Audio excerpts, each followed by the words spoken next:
Hyderabad central university పరిధిలోని 400 ఎకరాల వ్యవహారంపై బీఆర్ఎస్ వర్కింగ్ ప్రెసిడెంట్ కేటీఆర్ తాజాగా చేసిన వ్యాఖ్యలు సంచలనం రేపుతున్నాయి. కాంగ్రెస్ ప్రభుత్వం స్వాధీనం చేసుకోవాలని చూస్తున్న ఈ భూములను తాము అధికారంలోకి వస్తే తిరిగి వర్సిటీకి అప్పగిస్తామని చెప్పిన కేటీఆర్ ఆ భూములను ఎవరూ కొనుగోలు చేయవద్దంటూ మాస్ వార్నింగ్ ఇచ్చారు. ప్రైవేట్ వ్యక్తులు ఈ భూములను కొనుగోలు చేసినా మళ్లీ మా హయాంలో వాటిని వెనక్కి తీసుకుంటామని, ఫలితంగా ఇప్పుడు రేవంత్ రెడ్డి మాటలు విని ఆ భూములను కొనుగోలు చేసేవారు భారీ మూల్యం చెల్లించుకోవాల్సి వస్తుందని ఆయన హెచ్చరించారు.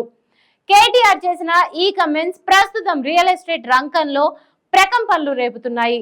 మా పార్టీ తరఫున మేము మాటిస్తున్నాం, 3 ఏళ్లలో మేము ఖచ్చితంగా మళ్ళీ ప్రభుత్వంలోకి వస్తున్నాం. ఇప్పుడే నేను స్పష్టంగా చెప్తా ఉన్నా, ఈరోజు ఎవరైనా రేవంత్ రెడ్డి విసిరే బిస్కెట్లకు ఆశపడి ఆ ల్యాండ్ 1 ఇంచ్ ఎవరన్నా కొనుక్కున్నా మళ్ళీ కుండ బద్దలు కొట్టినట్టు చెప్తున్నా, మమ్మల్ని తర్వాత అనొద్దు. ఖచ్చితంగా ప్రతి ఇంచు తిరిగి వెనక్కి తీసుకుంటాము.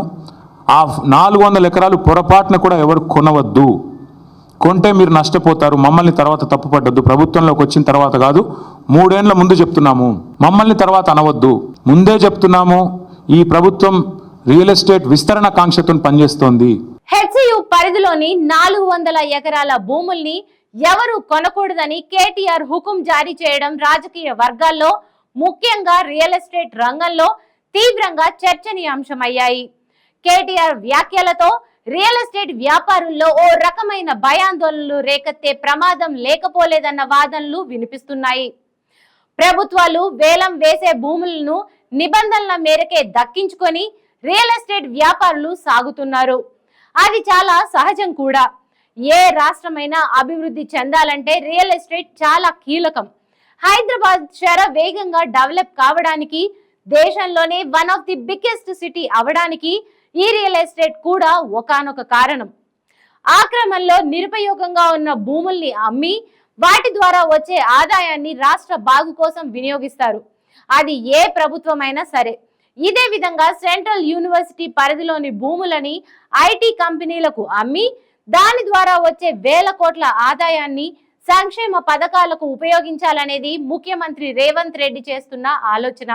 అయితే అసలు ఉపయోగంలో లేని ఆ 100 ఎకరాల భూమిని డెవలప్ చేస్తే, చుట్టూ కంపెనీలు వస్తే అభివృద్ధి చెందేది తెలంగాణనే కదా, ఉద్యోగాలు పొందేది తెలంగాణ యువతే కదా. అంతర్జాతీయ స్థాయిలో ఐటీ కంపెనీలు పెట్టుబడులు పెట్టేందుకు వీలుగా టీజీఐఐసి ద్వారా బహిరంగ వేలం వేసి భూములు విక్రయిస్తున్నామని, దీన్ని కొందరు అడ్డుకుంటున్నారు అని ఇప్పటికే రేవంత్ ఆవేదన వ్యక్తం చేశారు. ఇలాంటి నేపథ్యంలో కాంగ్రెస్ ప్రభుత్వం ద్వారా సెంట్రల్ వర్సిటీ భూములను కొనుగోలు చేస్తే తాము అధికారంలోకి వచ్చిన తర్వాత వాటిని వెనక్కి తీసుకుంటామని కేటీఆర్ చెప్పడం ద్వారా ఆ భూముల వైపు రియల్ ఎస్టేట్ వ్యాపారులు కన్నెత్తి చూడడానికి కూడా చూడరని రియల్ నిపుణులు అభిప్రాయపడుతున్నారు.